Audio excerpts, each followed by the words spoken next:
Welcome, one and all, to the 30's podcast. Episode 2. Episode 2. I am one of your hosts, Clinton McKay. Your other host, Uncle Marcus. Uncle Marcus. At Uncle Marcus. On Instagram, at Uncle underscore. I did Underscore. 2 underscores, Yeah. Marcus. Yeah, like mine is at _Clinton_show. Okay. Because some random Clints and Clintons.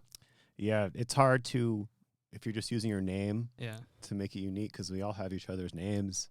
And Uncle Marcus is a nickname. That's a long explanation for another episode. But Yeah.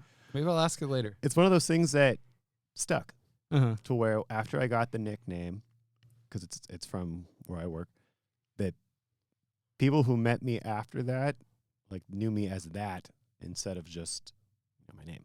Mhm. So now I use it for everything, internet handles, on Twitch, Instagram, and it's been great. Yeah, mine, I thought of it when an ex-girlfriend was upset that I was trying to make people laugh one day.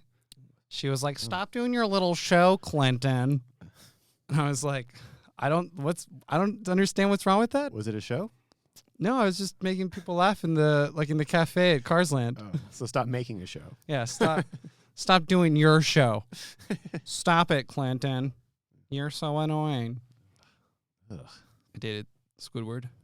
nice. Those tentacles must have come in handy. Oh, they were pretty fun. So how are you? Extra suck for those tentacles.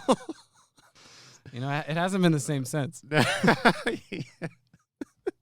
I can see that. I've been good. Yeah. I'm just getting over being sick. I was sick right after our prototype episode. I got sick I know. I got sick too. for like 4 or 5 days, and it wasn't Yeah. it wasn't like a super debilitating sick, but it was one of those colds where you just can't really leave the house or go to work. You just because you just feel like shit. Yeah. So that kind of sucked, and then I was okay for like 5 days. And then it just came back again this Sunday, just out of nowhere. The second wind of this cold came back, and it was worse than the first time, Ugh. to where, like, you have to take medication. It's just taking, like, Dayquil, NyQuil. Yeah. Yeah, just overall suckage. I'm feeling better today, though. Oh, good. It sucked that I didn't really get a lot of time to do any kind of writing or be creative at all during those, I guess it was total, like, 2 weeks. Yeah. Yeah, I've been doing better. Yeah. I hate that part about being sick. You can't do anything. Like, Yeah. you just, even though Yeah. you're just at home and you have, like, I have nothing to do. It's just like you don't want to do anything. Yeah, your mojo's cut off. Yeah, It's like you can't breathe. You can't. You might not be able to. You just don't want to speak. do shit. You just want to lay there and Yeah. roast. And that's like the time when you could write a whole book. Yeah, You could create something cool, but it's like Yeah, no, you're just not I'm in it. disconnected. your heart's not in it when you're sick. I'm not there. So, how about yourself? I'm pretty good. This is like the second to last week of school at the school I work at. So we Nice. had the staff versus 6th grade softball game, Okay. and that was tiring because Okay. they had every freaking 6th grader hit, and they are not good. 6th grade is 11 years old, 12? About, yeah, Okay. around 11. Ugh. Yeah.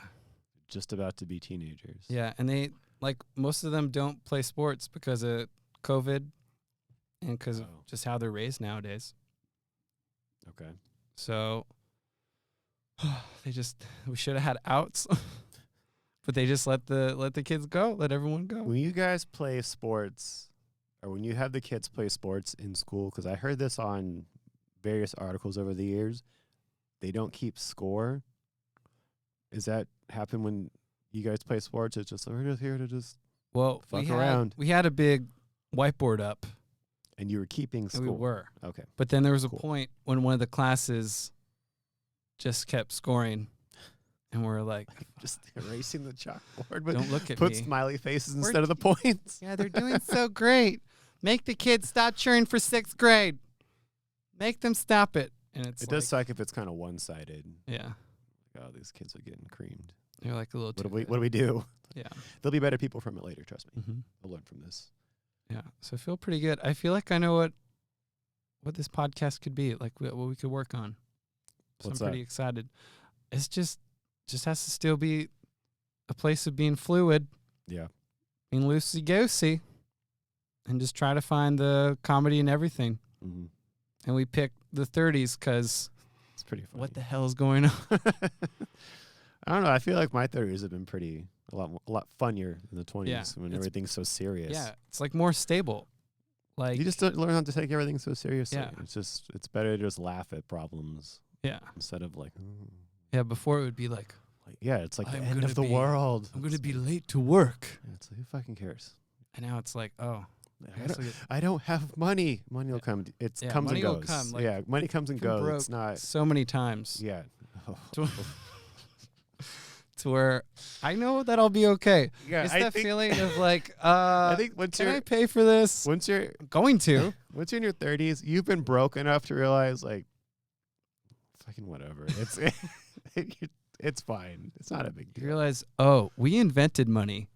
Yeah, money is a construct. It's it's not kind of real. Fake. Money is not real. So why am I so worried about it? Money is not real. It's a number in a machine somewhere. They make it up. Don't let it rule your life. They literally print it.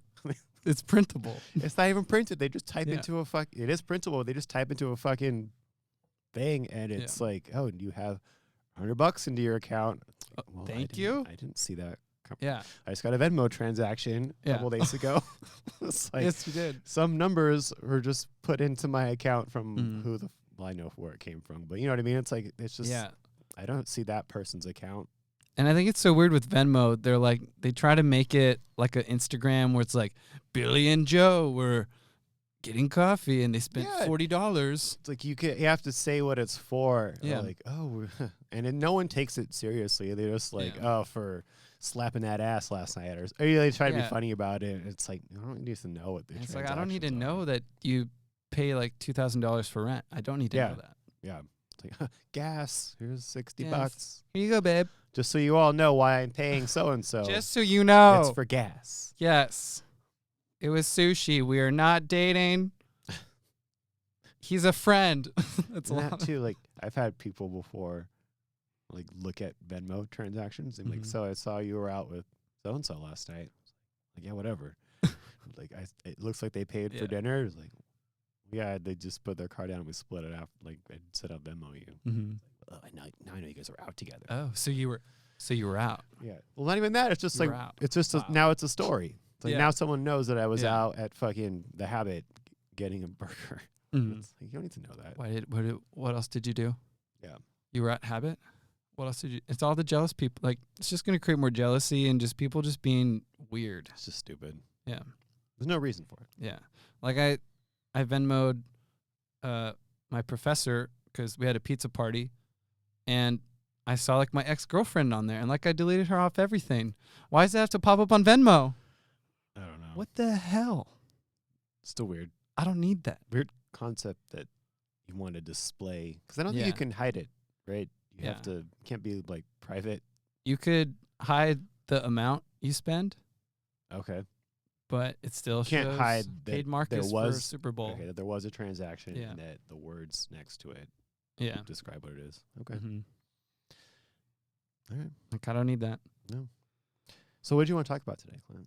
So what I want to do today is I want to interview you Okay. because you've been one of my best friends for a long time, Oh, thank you.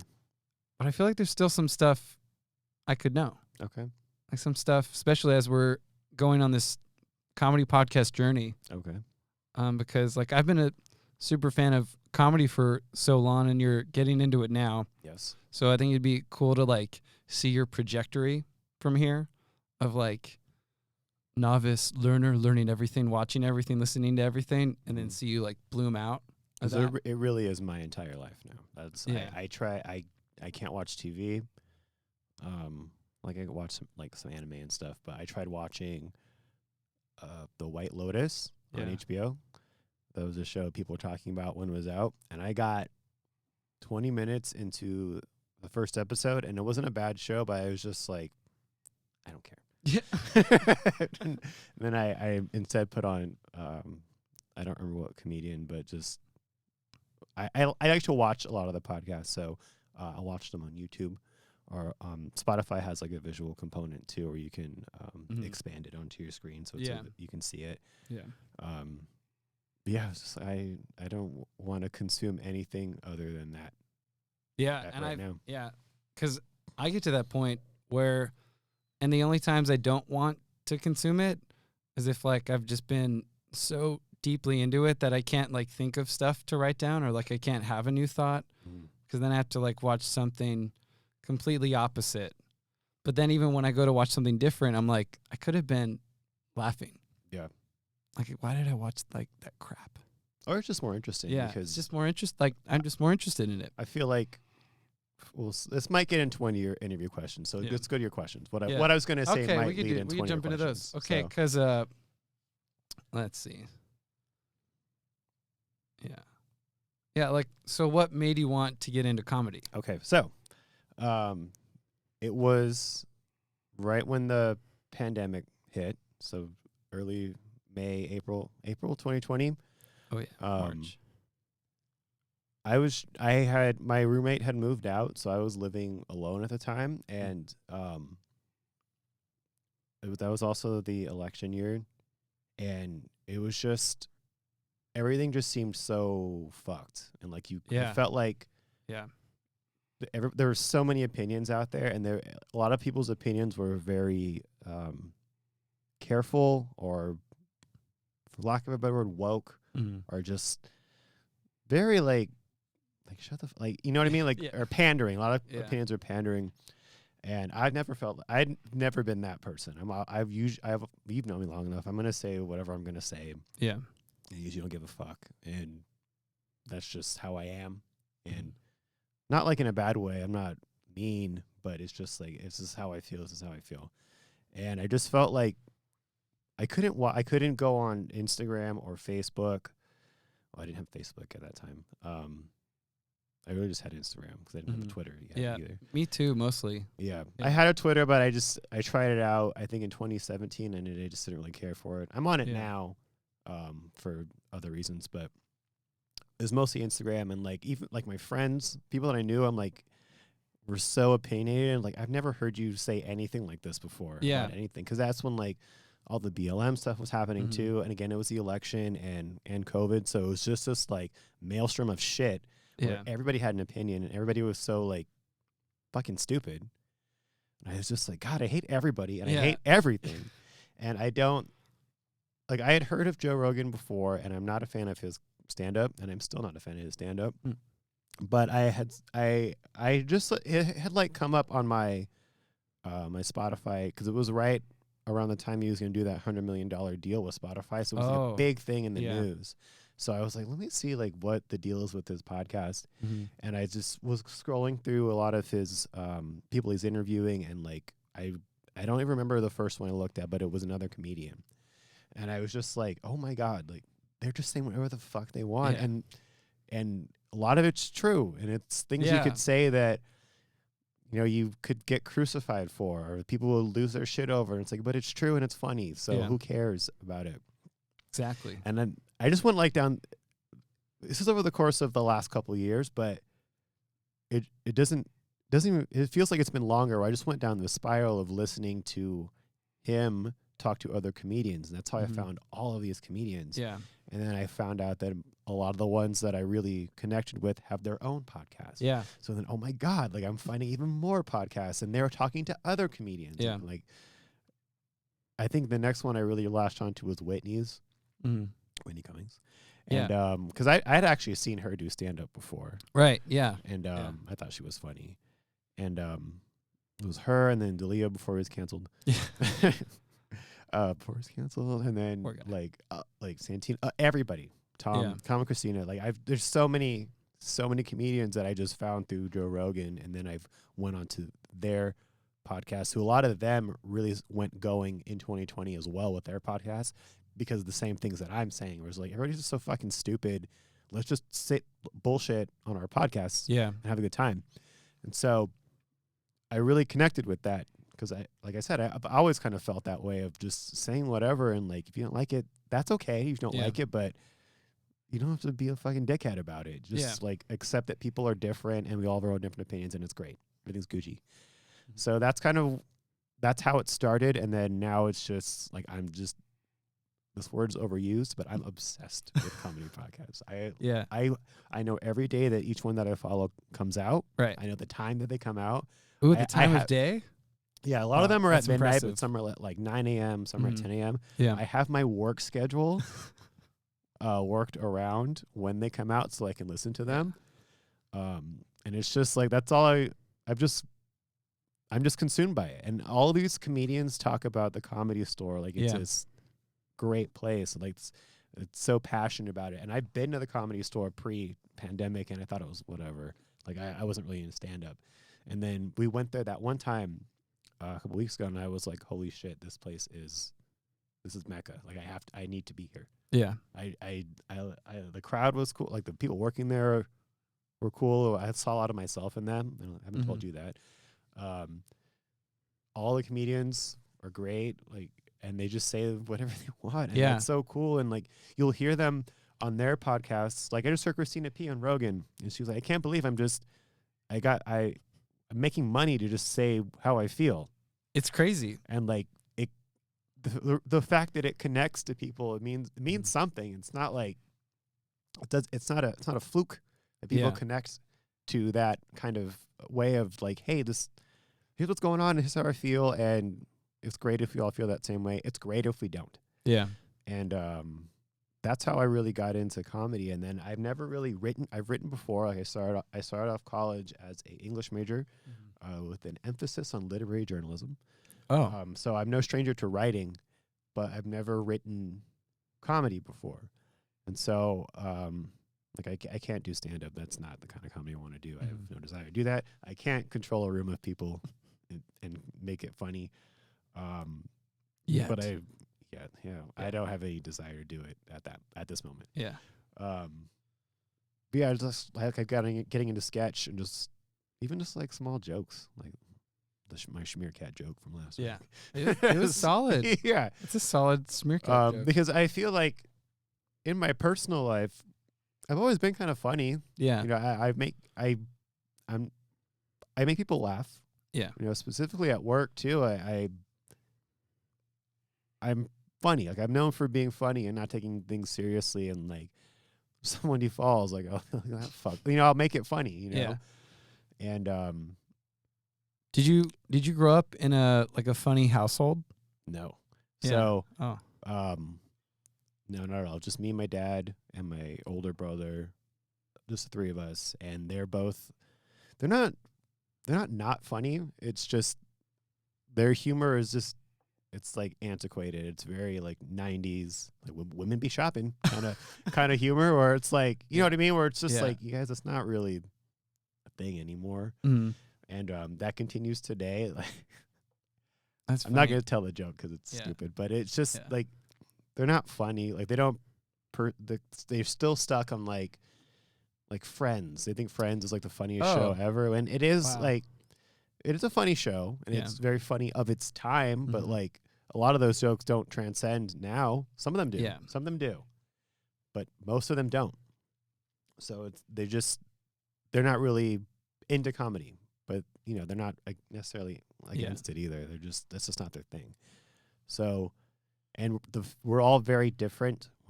They're very similar. I'm very different from them. Mm-hmm. And I'd make fun of them all the time. Yeah. So you would watch them watching Friends and be like, "This is so well, close." I liked Friends when I was a kid too. Yeah. So it wasn't that. Like I do enjoy it. Now I don't really. Yeah. It was like funny here and there, but it's mostly like, guys, this is like 1996 funny. Yeah. It doesn't really translate today. It's not the same. Mhm. Comedy's changed. Just like stuff in the 50s and 60s isn't necessarily funny today. Yeah. Some of it is, and the ones that are still funny and still transcend are amazing. Yeah. But not all of it is. Absolutely. And that's fine. Mhm. Yeah, we've just been different. Like I've always been very different from them. Yeah. And so I don't know. I don't know if that really contributed to me being funny. Mm-hmm. I didn't really have a lot of friends in school. So I wasn't really funny in school either because I had no one to talk to. What was your best or your favorite childhood memory? Favorite childhood memory? Favorite memory or like a moment when you were younger when you realized that you were funny, that you could make people laugh? Mm. Honestly, most of my childhood is a blur just because that's just my memory's just shit. But also, I'm just such a different person now. Yeah. I don't know. What make people laugh when I was a child? I don't know. Well, even just from what you said, it's like that's one way to see it too. That like, oh, I felt like I was the black sheep. Not that necessarily that you were, but it's like, Yeah. oh, I was on the opposite team as them. Because like with me, my family, we all watched like the same silly movies, but even more recently, my youngest brother was like, Clint, you can just do something that I can't, where you could just make something out of nothing. And I never thought of it that way because, like, my brothers are all smart. My parents are smart. But, like, they probably wouldn't be the one to write a book. I would love to do that. They probably aren't the ones to, like, create a whole new character, but I've done that before. Mm-hmm. So that's, like, where, like, for a while I felt like I was, like, the outcast of my family. But now I see it as more of, like, oh, I was just really good at certain things. I tried to be good at what they were good at because they like sports and video games. Yeah. And it's like, I tried that sorry, too. I can't be like on the football team. I'm 150 pounds and 5'8". So that made me think of a childhood memory that's Okay. not good. Yeah. But it is. I do have a very striking memory. Oh, I have Go a for funny it. one now that I'm thinking about it. Yeah, Okay. good. Go for So it. there was a time my dad used to play hockey when we were kids. And that continued into like teenagers, but we used to go to this rink in Burbank, and my dad would play, and we'd just like run around the rink, whatever. And I'm not sure why I thought of this, but you've been to a hockey rink, right? You know, like Yeah. how they have where the players sit.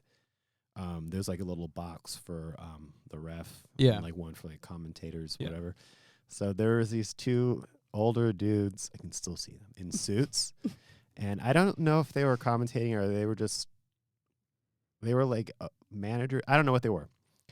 But they were in one of the boxes on the side. And when you had to go into the box, you had to like, the handle was one, you had to like push it and pull it out. Yeah. And it was the one from the outside, one from the inside. And I don't know where I found a lock, but one of the, like a key lock. Oh. Where Oh, no. you need the key to get Yeah. out.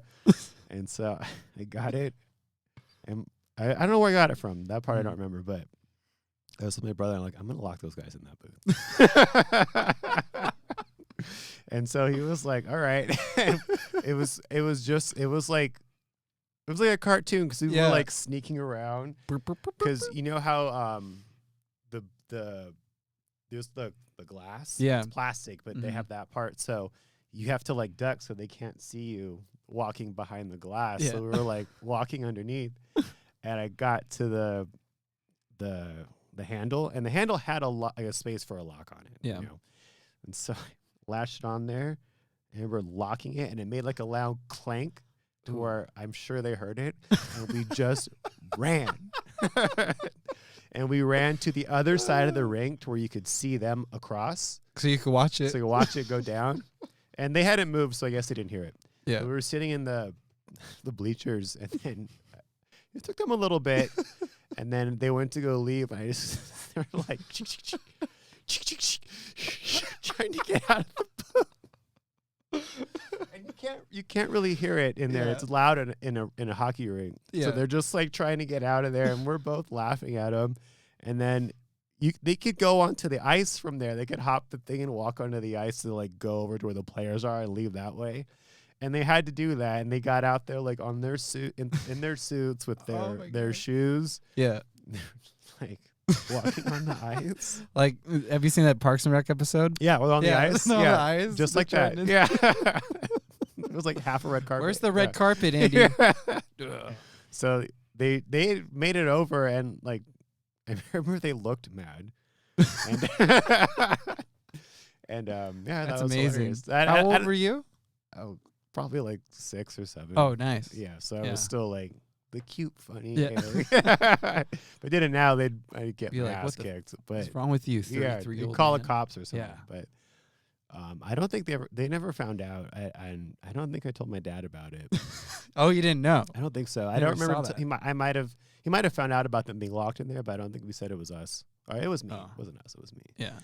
Yeah, that was a funny child. That's amazing. But and you said about like playing football. That's what I'm talking Yeah. about. I tried playing hockey once and it was a fucking disaster. Yeah. Because I'm not good at ice skating. I remember like I did it because my dad wanted me to do it, and I think like I don't want to do this, but I guess this is what I'm supposed to do. 'Cause Right. My brother did it too, Yeah. and I just remember getting out on the ice and I just couldn't stand up, just falling over and falling over and falling over. And I was out there for like 10 minutes, and they're like, "All right, like, that's it." And I was so Yeah. embarrassed. And I don't know if I don't really know how he felt about it because I can't really remember his reaction. But we're going back into the locker room by myself, and it takes a long time to get in and out of hockey gear, Yeah. and just like feeling like shit afterwards, like fuck, that's embarrassing. Yeah. And then I don't know if he ever said anything about it. That part I don't remember, but I do remember. I can still remember being on the ice and just falling over constantly. That was embarrassing. Yeah. I hate But- that. Yeah. Nice. What's your next question? All right. So then, let's see. If you could go back to your 20-year-old self and give him one piece of advice, what would it be?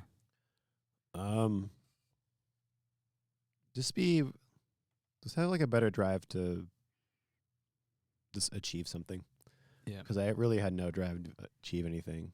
It just was like whatever. Like my dad too was also like, do whatever you want. Like he had to work also a lot too, so it wasn't really like a thing for him to monitor. But I also just had no desire. I didn't know what I wanted to do. Yeah.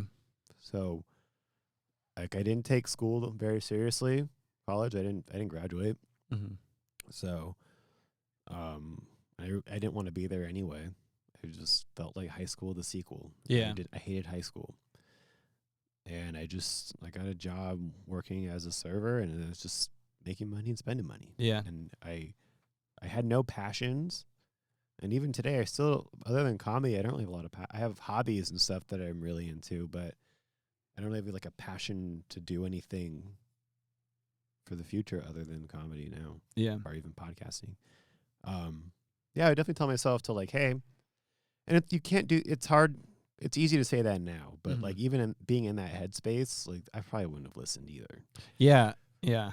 But I would be like, hey, like, let's do something today, or let's try and be creative. Go to LA, and Mhm. just hang out somewhere and meet people, and not even for like a career, just like talk to people and social. I didn't socialize a lot either. Yeah. Just talk to people, meet people, broaden your horizons a little bit, especially creatively, Mhm. creatively, Creatively. Yeah. yeah, and grammatically as well. Grammatically. Grammarly. Grammarly. Sponsored by Grammarly. Yeah, just let's meet people, Mm-hmm. do things. Like I'm not old now, but I also sometimes I feel like I'm too old to just drop everything and go to like Canada and just see shit. Mm. No, I'm not, but I still have things that I have a job. I have 2 Yeah. jobs now, and like I can't just drop everything and leave. Yeah. I could have done that when I was 20. Right. I had a job, but it was like whatever. I'll find another one. And yeah, that's probably I'd feel like if I was in the same headspace now that I was when I was 20, I'd be somewhere else for Mhm. sure. Not necessarily living somewhere else, but like I'd have a different job. I'd have a career probably, Mm-hmm. or who knows? I could have done a lot if I had the same mentality now than I did back then. Yeah. But I have to think about it too. Is like, there's no going back to that time, so you can't really wallow on that. Yeah. So I don't really feel bad or anything, but at least I eventually found, this headspace that I'm in Mhm. now.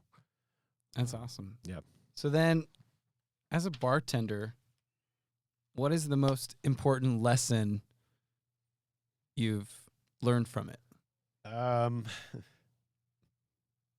People are crazy. Amen. No, there's just so many different kinds of people out there, and there's so many different people, and that's okay. Yeah. You know, there's other than like the gritty part of working as a bartender, it was like just workflow and drive to just like you gotta get the shit done or you're gonna be here all night, like that kind of stuff, like work ethic. Just that people are fucking crazy, and that's okay. Yeah. Because not everybody is gonna be like you. Not everyone's gonna be like you. Yeah. Not everyone's gonna be like Daniel outside. Yeah. You know, like there's so many different Yeah. there's so many different people in this world who all come from different walks of life, who've all had different experiences, who all see the world differently than you do. Mm-hmm. And that's fine. And that's kind of wonderful sometimes because as a bartender, not so much in the place I'm at now, but at other places I've worked, like people want to talk to you. People like to talk. Yeah. And you hear crazy stories, and especially from older people who have lived a life and Mm-hmm. seen crazy shit. Yeah. And it kind of puts a lot of your stuff in perspective, a lot of your issues or a lot of what's going on in your world. Yeah. Because sometimes you hear extreme stories from people and you think like, oh, I had fucking get up at 4:30 today to go to work, and it's like, oh, this person survived fucking wars and shit, or Yeah. like they were from Skid Row, and like Yeah. now they're not, but like they have crazy stories from then, and Mm-hmm. you can't really compare your stories because all of our experiences are different. But it's it's cool to like have that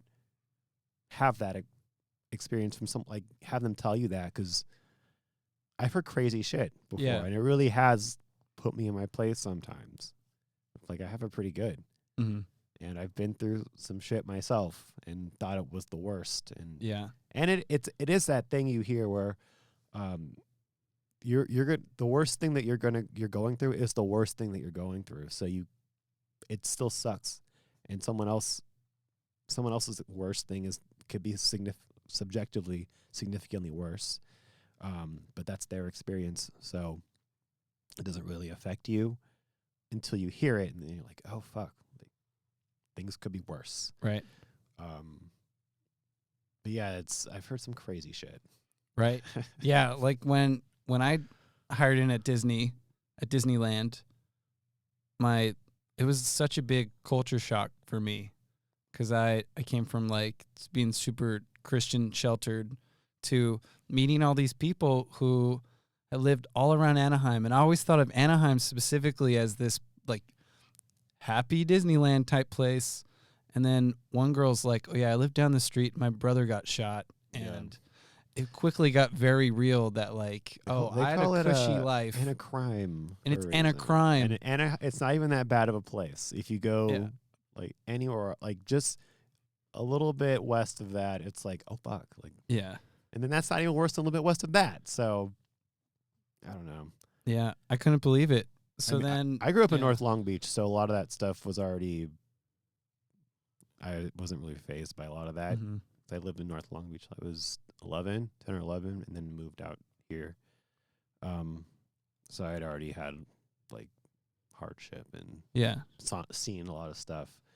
Oh.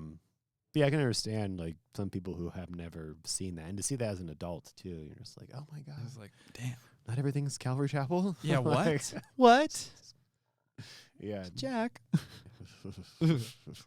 Speaking of Jack, because we're talking about Amber Heard and Johnny Depp. Yeah, Jack Sparrow. Jack Sparrow. Yeah, Jack Sparrow. Because today they started having people who worked with Johnny Depp come in and give their testimony. Okay. So I thought, like, what would people that work with you say about you? Oh, I think about this all the time, and I think about this with you guys too, or because everybody does this where when someone leaves the room, sometimes you say stuff about them. Yeah, it could be good or bad, but sometimes you say things that you don't necessarily want them to hear. Yeah. So I think about that often, but I don't dwell on it because it's like whatever. They're still going to talk to me the next day anyway, and if they really wanted to tell me, then they would tell me. But I don't know. in a work environment, I'm very confident that I'm respected at work, because that's constantly communicated to me by my peers at work. I'm well known for working hard, and not just through like my peers, but by my management. As someone who's like, oh, hey, we're down a few people. He's here. We're fine.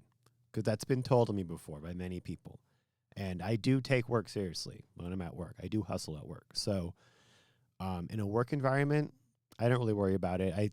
I don't think that anyone really has anything negative to say about me at work. And if they do, one, I don't really care. And two, I feel like most of my coworkers know me well enough to where if they had a problem with me, they would just say something. Because they know I'd be receptive to it, or I wouldn't give a shit anyway. Like if they told me like, hey, you were slow today, I'd be like, fuck off, I'm sick. They're like, all right. Get away. Yeah, because that happened that last week when I was sick. I still went to work one of those days, and I was not performing like I normally do. And they're like, just go in the back. Like it's okay. Like, and like when I come into close, a lot of my fellow coworkers like, cool, we can get out of here early tonight because he's here. Because I close very quickly. Yeah. I want to get the fuck out of there. So in a work environment, I don't think about it. It's not really, I don't know. Yeah. Who knows? In terms of like friends, I don't, not just you guys, but my other friend groups, I don't think they have anything negative to say about me. And I feel like if they did, they all know that I wouldn't care anyway. Yeah. Be like, oh, so Marcus puts us off today. I feel like, and if anything, it's venting. Yeah. Because like if they were to come to me about that, I'd be like, okay. Yeah. Like whatever. I'll see you tomorrow. Like, all right. Yeah. Yeah. I don't know. I don't really think. Yeah. Yeah. Because what I said. Yeah, like for me, as I've gotten older, I just go, look, I'm doing what I got to do for me. Yeah. And I probably seen too much at work, or I did some dumb voice or whatever. But like, that's what I do to get through work, and that's what I do to get through a job. And sorry if I'm not there for my friends all the time, but I try to be. I want to be. So I like to think that, oh, they must think like, oh, he's so loud, or like something like that when I'm at work or something. Like with Johnny Depp, it was like, oh, he was doing so well. Mm-hmm. Like, because he had his old manager. Okay. His manager agent. Because I haven't been watching. I watch a couple clips on Instagram, but it's like doctored clips where they're funny. Yeah. But yeah, go ahead. 'Cause it was a lot of, oh, he's always drunk. Right. Oh, and it's because he's drunk a lot, or was drunk a lot in the 90s, and then probably till now, which is like 30 years of being drunk all the time. Yeah.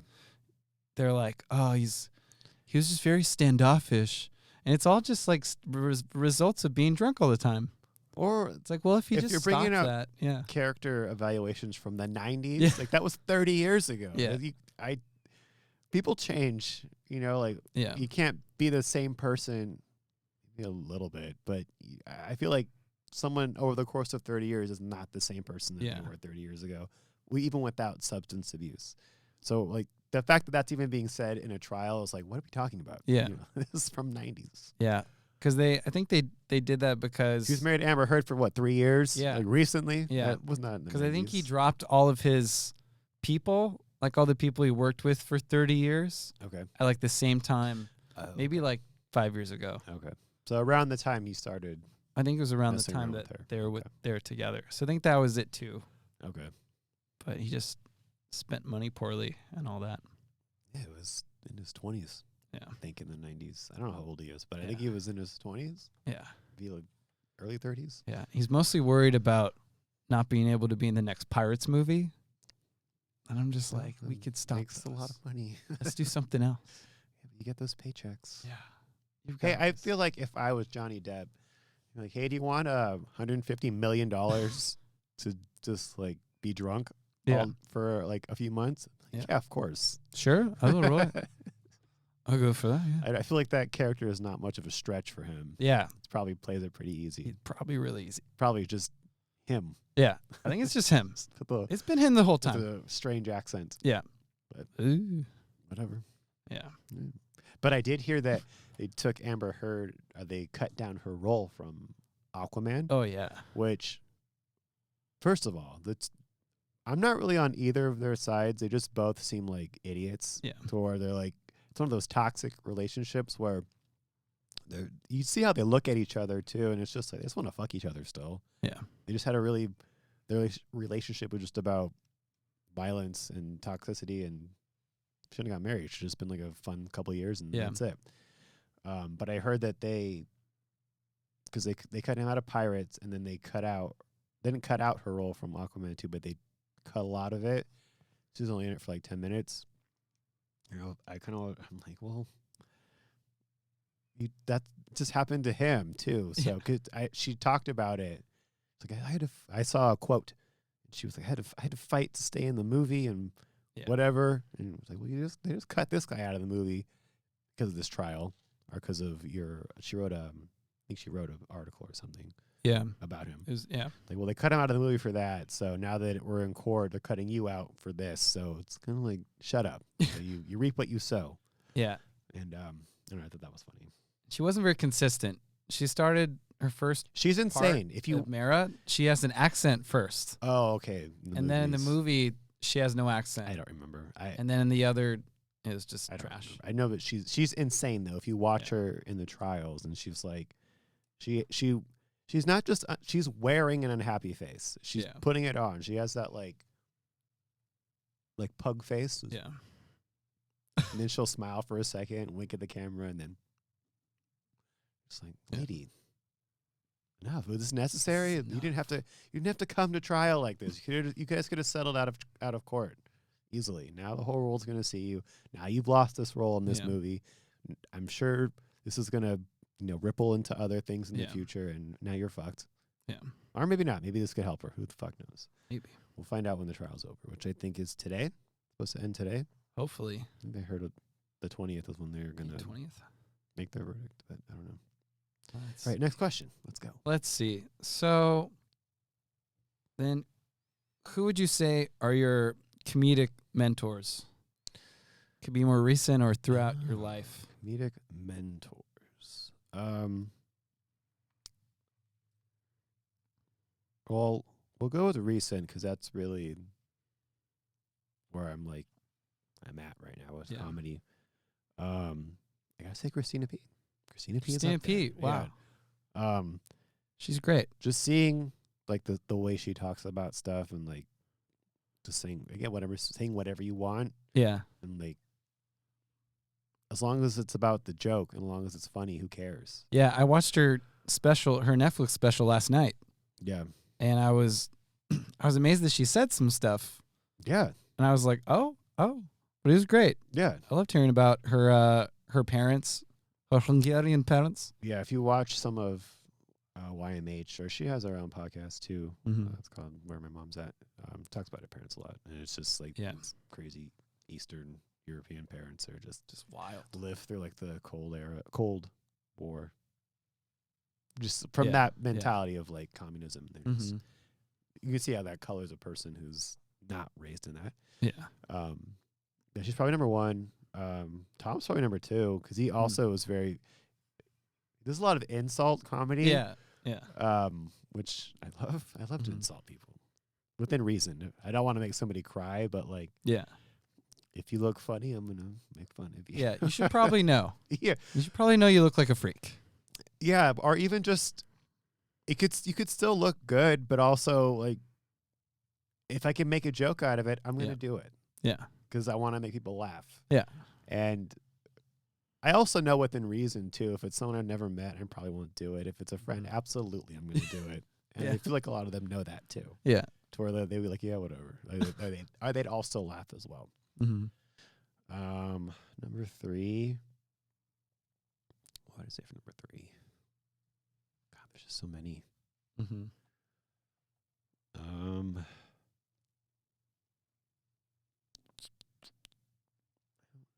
don't know. Could even be like a character. Maybe Bobby Lee. Just because he does a lot of uncomfortable comedy, and I feel like it's good to feel uncomfortable sometimes. Right. Not like Jeselnik uncomfortable. That's a little different. Like, I wanted everyone to know Yeah. I support trans women. Like he does. Yeah, his thing. kind of Yeah. stuff. And then you'll say like, but fuck 'em. Or I don't know. But I hate pregnant women. Yeah. It's like, okay. Yeah, not that kind of uncomfortable. Yeah. More is just like awkward, uncomfortable, because we all have those moments where we feel awkward or uncomfortable, and Yeah. it's like that's okay. It's okay, and it's okay to make jokes out of them. I don't know. It's hard to pick top threes for anything, but those are probably the top three. Mm-hmm. What about for you?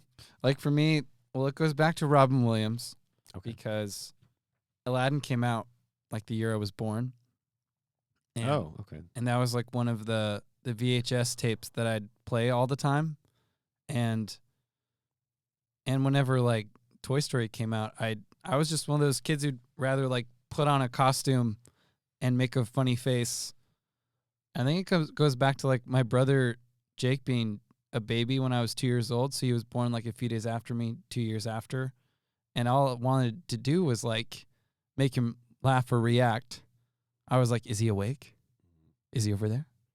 And I would do whatever. I would mimic all the movies I watched. I would mimic everything.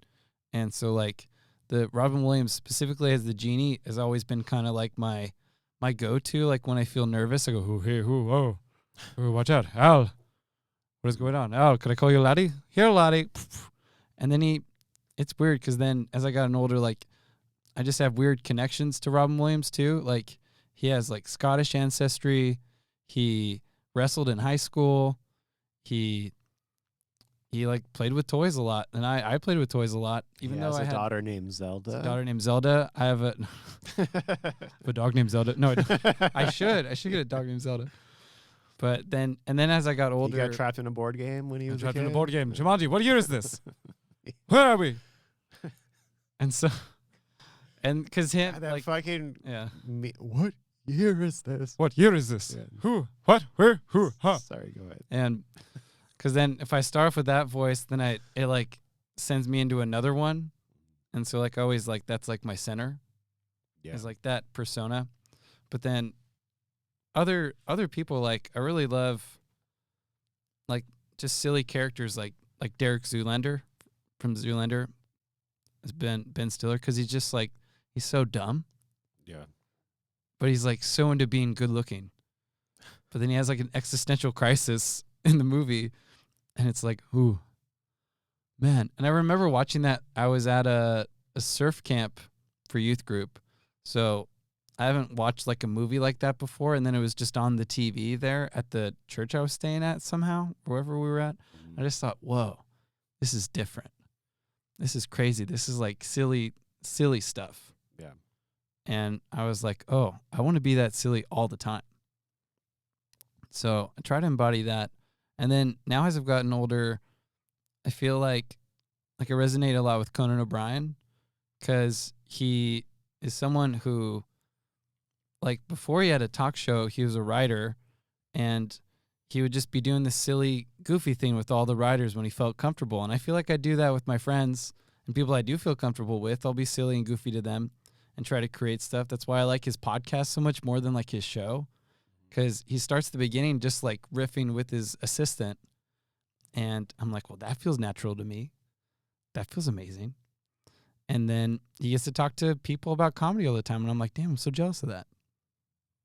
Like, I want something like that. Yeah. That's like what I want. Yeah. Let's see. Is his Andy's not his assistant. No, he's just That's the his co-host. Co-host. Yeah. Okay. I'm not really a Conan fan. Yeah. I don't dislike Conan, but I don't follow his stuff really. Yeah. I think I liked him more now because of the podcast. It's one of those things where like you listen to them on a podcast and it's like, oh, didn't know. It's just a different form of communication. Yeah. It's not like it is when you see someone on a TV show or a magazine article where it's like, you got 10 minutes, sell yourself. Yeah. Like, so my dog fucked another dog on the street the other day. Go Isn't that funny, everybody? It's like, okay. Watch my dog on HBO Max. Yeah. Or promote a show. It's like, it's funny. Like they say that all the time. It's funny. And then like, we had a great time on set. I'm sure you did. You got a paycheck afterwards. Man, I'm sure it was so much awesome. money. Sorry, paycheck beforehand because they get paid when they sign those contracts. So Mhm. the show could be shit. No one watches it. Still get paid. Anyway, what's your Dang. next question? All right, so we're at 50 minutes now. That's fine. We're on a Do good you want me groove. to keep doing the questions to you? Okay. We can save what I have to do for next time. Yeah, no worries. Yeah, I'm liking this question thing. Okay. So then if you could have any job now that you know more jobs about comedy Yes. and the entertainment industry, what job would you want? We've talked about this, but I would like to work somewhere in production,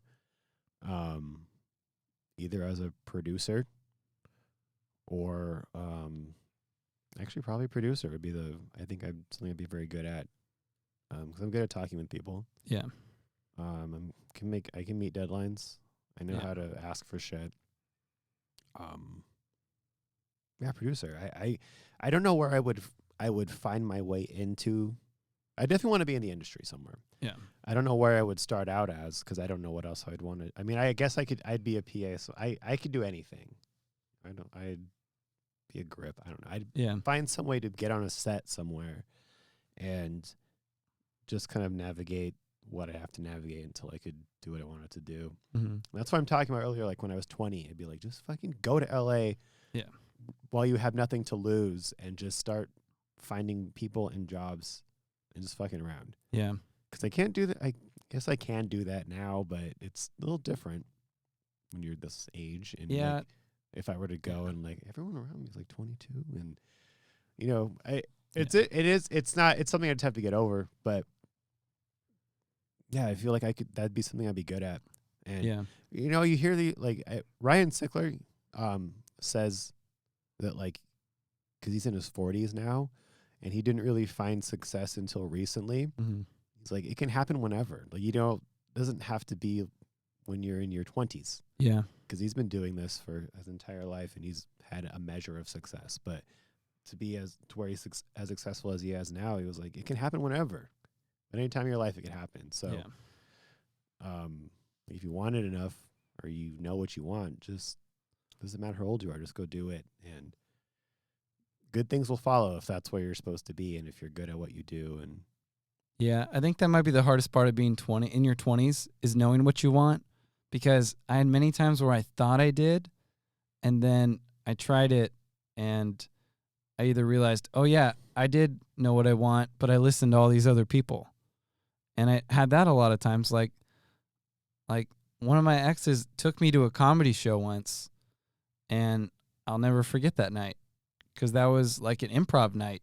yeah. And one of her friends did stand up that night, and I just wonder. And she was also someone who like saw that I liked this stuff.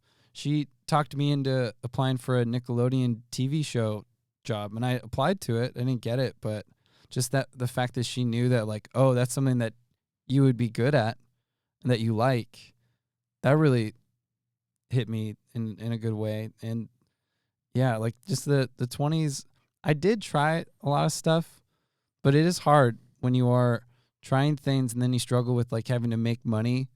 So that's something to where like now I'm like, oh, I need something like stable enough. Like you've been doing a pretty good job of being stable, and that's why like it's not. That's why like comedy is so great too, because it's not like you're just trying to be like an actor and fly in and try to be like Brad Pitt. It's like, no, I'm gonna go on stage and I'm gonna say something that is real to me, and that transcends any age, anything. Yeah, that's true. Like you could be a 14-year-old and go up on stage and people would be like, well, first they'd be like, was the 14-year-old doing? Yeah. But then you'd be like, oh yeah, he's right. Like his life does suck. If it's funny, it's funny. It doesn't matter how old you are. Because I think anyone can relate to whatever. Like maybe I can't relate to a 60-year-old, but they can relate to me. So I'm sure they could say something funny from when they were in their 20s or 30s and, be fine. Yeah.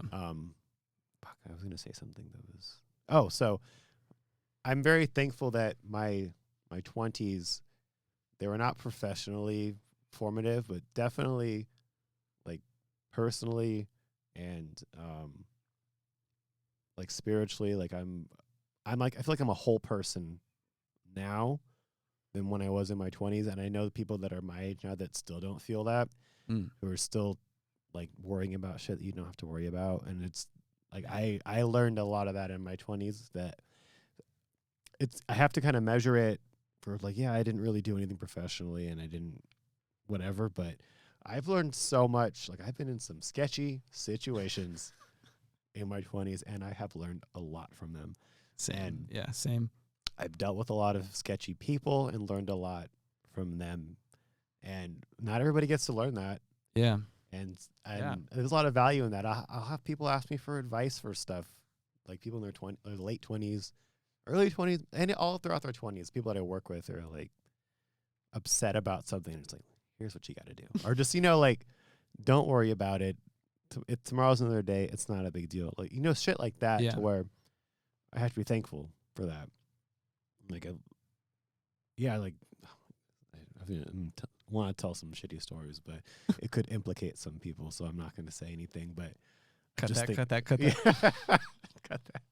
Of stuff I've gone through in my 20s that just were like, fuck, how did I make it out of this alive? Mm-hmm. And Oh, same. I've like never handful? again. Yeah. Yeah. I have more than a handful, where Yeah. it took a few experiences to be like, what the fuck are you like? Next time you won't be this lucky. Like, okay. Yeah, we'll screen test that episode. Yeah. Talk about the terrible 20s. Maybe I'll do like a solo episode. Like, Yeah. everybody, The tell all. let me tell you about what happened when I was 23. When I got roofied. Oh, Just no. kidding. Oh, yes. I have that some day. roofie. Well, Or- there's that story where I don't know if that was roofie. Now that I'm older, I think that was just super hungover. Yeah. But I have been roofied another time, 2 other times, Ooh. and it's just because I was stupid. But Yeah. that's for another time. Damn. Okay, should we do a closing question? Yeah, because So we're like at hitting 57. the- Yeah, let's Hitting the number. wrap it up. All right. So, what is the funniest thing that has happened to you recently? The funniest thing that's happened to me. I might have already told this story to you.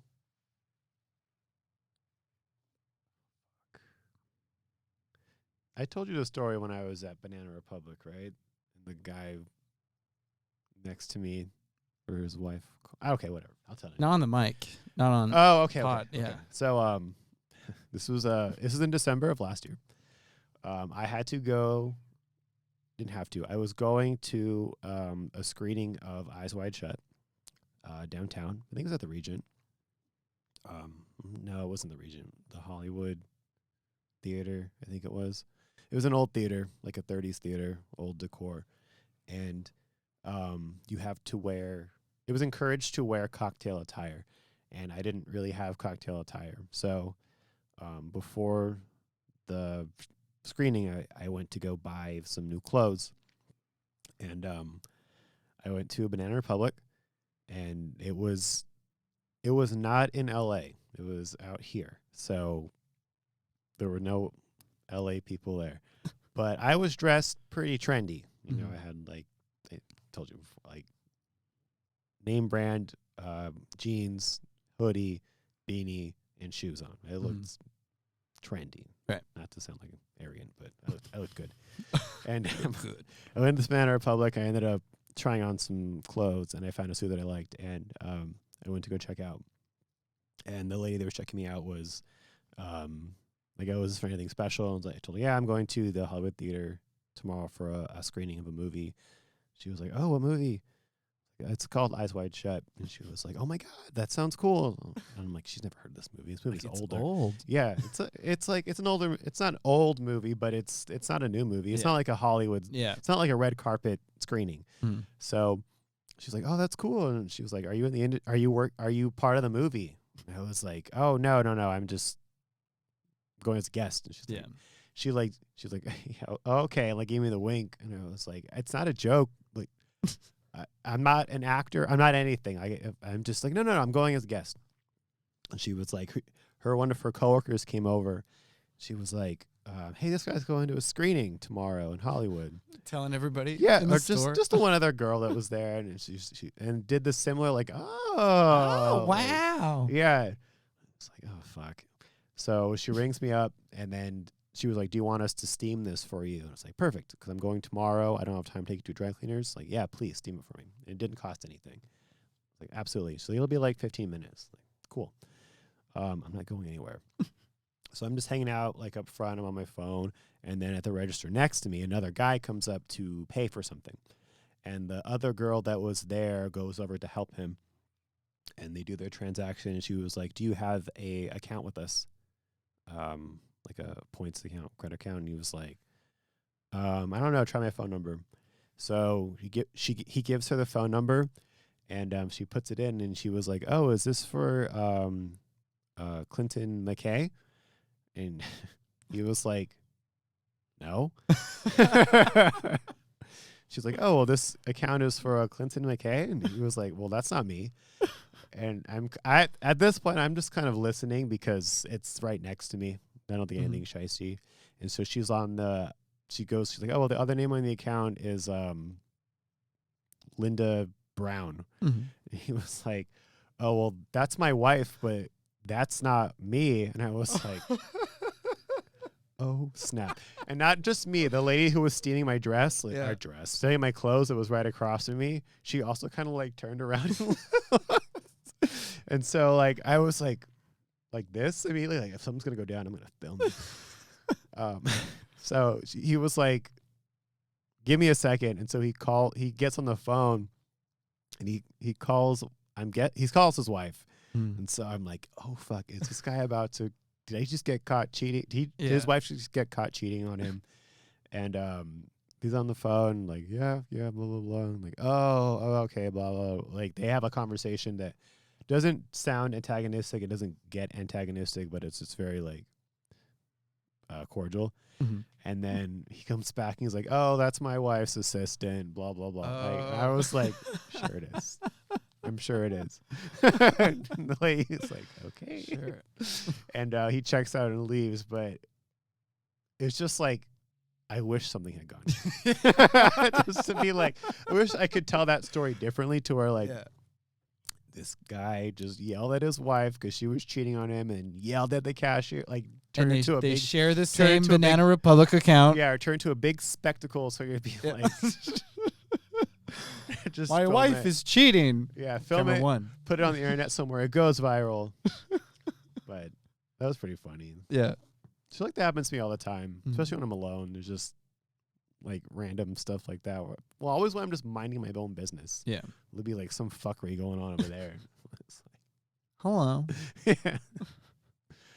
That's probably there's other stuff too, but I have to think on it. Like I said, my memory's shit. I won't remember stuff until I'm like, oh shit, that's red. Here's what happened last week. Oh shit. Yeah, I got a lot going on in here. So.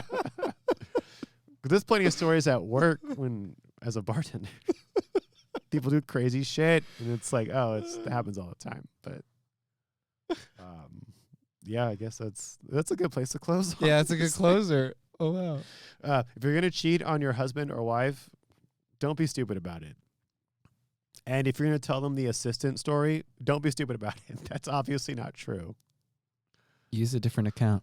Yeah, use a different number. Don't use a shared number or use your spouse's number or your own number. Use like a work phone maybe or I don't know, your friend's number.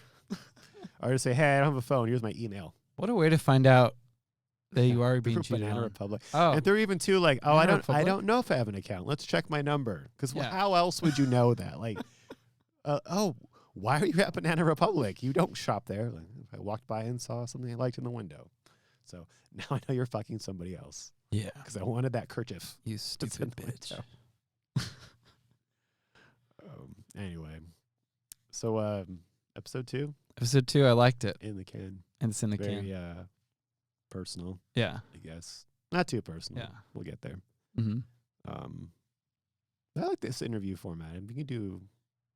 It won't just be this. We'll do other stuff. But yeah. So you can get to know us. Maybe I can interview you next time. That'd be cool, yeah. Or, yeah.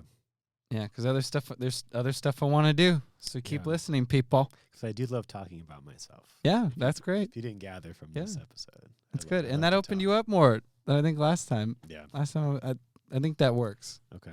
That'll work. Okay. So. All right. Is there outro music? No, not yet. There'll be outro music. Just play the The same intro music again. Yeah, I guess so. What is that? Well, that's episode 2, guys. Thanks for watching or listening. For listening. We'll see you next time. Bye-bye.